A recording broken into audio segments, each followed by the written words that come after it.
What's up, guys? I hope you guys are all having a great day today. My name is Dan, or my league name is Dan Eagles, and in this video I want to talk about playing ranked fives. So, I've been seeing a lot more stuff in the community, mainly on Reddit, of people asking for more ranked fives content. There's always been, since like the beginning of time practically, there's always been, solo queue tips and tricks videos and commentaries and all that kind of stuff to increase your solo queue rating, and that's what the majority of players play for and care about. But there's also a whole nother game mode in ranked fives, and it seems like there's been a lot more interest in that lately. So hopefully that's like a niche that I can step in and fill a little bit, because that is something I have a lot more experience in than I do solo queue. So. I just want to use this video as sort of a quick introduction. I just want to give real quick my 3 reasons why I think Ranked Fives is actually a better game mode than solo queue for a couple reasons, which I'll talk about very, very shortly. Um, Number one, I think the biggest reason why I keep playing Ranked Fives and why I don't really enjoy playing solo queue is because Ranked Fives is a lot more fun and it's much less stressful than solo queue. This is for a really simple reason. It's because most of the things that make solo queue such a stressful place just simply do not exist in ranked fives.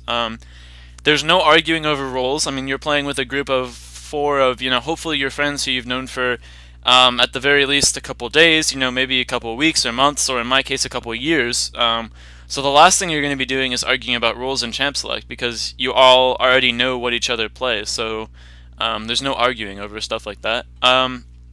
There's also very few arguments in game. It's way harder to tell someone that they're, a complete piece of shit and they're cancer and you hope their parents die or anything like that when you're talking to them, via Skype or TeamSpeak or Ventrilo or Curse Voice or anything like that. And it's even harder when they're your good friend who you really don't want them to get cancer. So, the amount of arguments that you have in the game over, like, say, a bad shot call or a bad play in the game is just much, much lower than you would find in solo queue.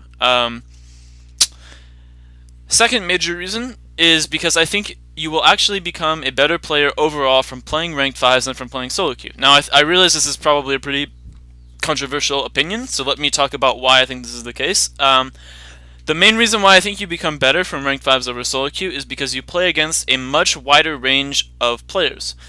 I'm talking about your tiers here, like gold, platinum, silver, whatever. Let me just give you a quick example. Let's say that you are directly in the middle of the pack. You are a gold 3 solo queue player with gold 3 MMR. So you queue up for a solo queue game, and the majority of people in your game are going to be somewhere between like gold 4 and gold 2. Yeah, you might have like a gold 5 occasionally, maybe some plat 1, or sorry, some plat 5, some gold 1s with bad MMR.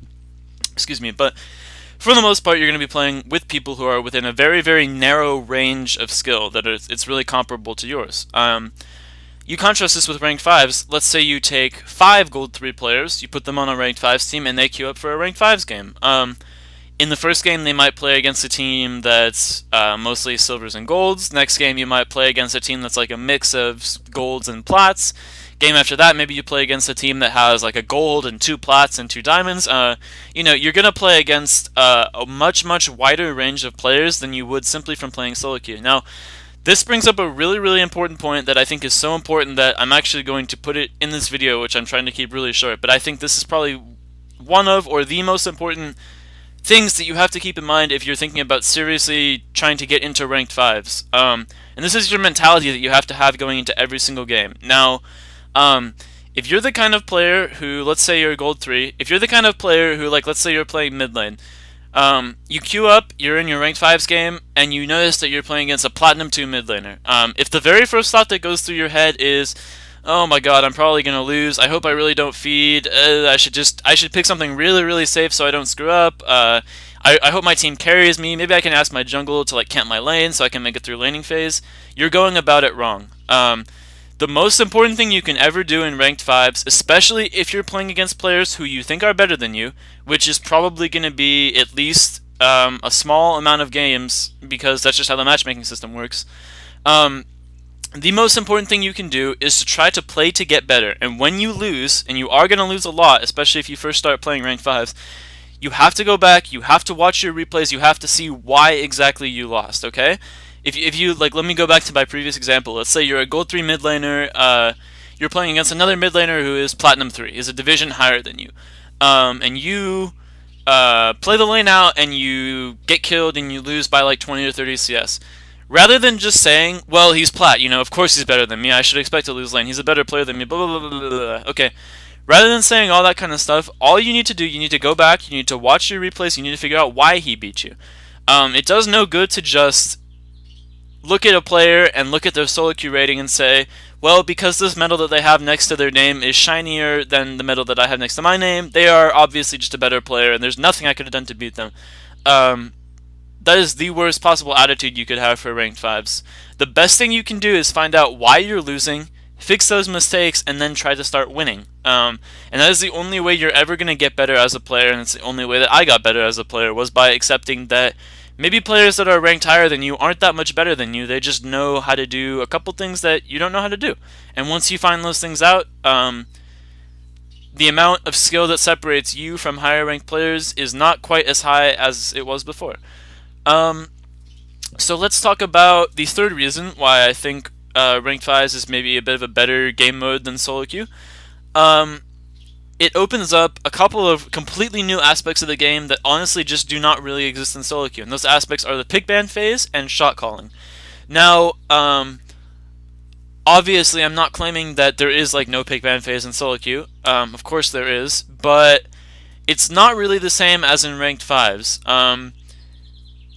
A lot of times I hear this mentioned a lot by casters in professional games. You'll hear something along the lines of, wow, this team really won the game in the pick ban phase. And you might wonder, well, how can you win a game just by picking better than your opponent? Well, I don't want to get into all the different reasons why that happens in this video. That's a topic for another video. But it is absolutely the case that if you vastly outpick your opponent, you don't even have to play perfectly to win the game. Sometimes you can win the game just off of having picked better than they have. And then regarding shot calling or rotations, this is the kind of thing that, again, you could argue, well, of course it exists in solo queue. People move from lane to lane all the time and stuff like that. Yeah, but not really. I mean, anyone who's actually played solo queue before, at any level that I would say is below diamond, because even from what I've seen in every, most solo queue leagues up through plat and a little bit of diamond, it doesn't even really happen all that much there.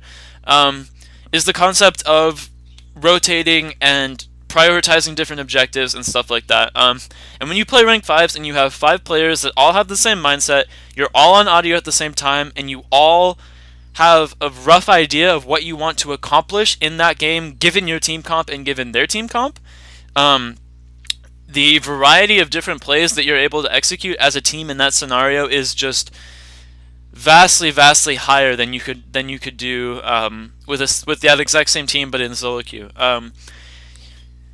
Again, I don't want to get too much more into this in this video because I want to keep this video somewhat short. But this is something I really plan to talk about in other videos because it's what makes ranked 5 so much more fun than solo queue. Is it adds this whole new layer of complexity to the game, and really, if all you do is play League and solo queue, you're not really playing League. You're just playing a really small portion of it because there's no communication, there's no higher level plays, there's no theory crafting. It's just mechanical matchups. That's all solo queue is. So, thank you guys so much for watching this first, hopefully quick video. I hope this was sort of a good introduction to what I plan to do for this series. So if you guys are interested in seeing more videos along these lines, I've already uploaded, by the time this video is up, I'll have uploaded 2 more commentaries. I should mention, the role I play in Rank 5s is support, so the thing I know most about in League is bot lane matchups and synergy and stuff like that, and like jungler interaction regarding bot lane and dragons and stuff like that. But that said, I do plan on making a lot of just team-wide videos that have to do with what you should do as a team, in addition to a lot of just bot lane commentary things. So if this sounds like something you guys would be interested in seeing, by all means, please subscribe if that's something you'd want to do. Check out the 2 videos I've already put up, and please, by all means, leave any constructive criticism or anything along those lines in the comment section, and I'll be sure to read all of them. So thank you guys so much for watching, and I hope to see you in the next videos.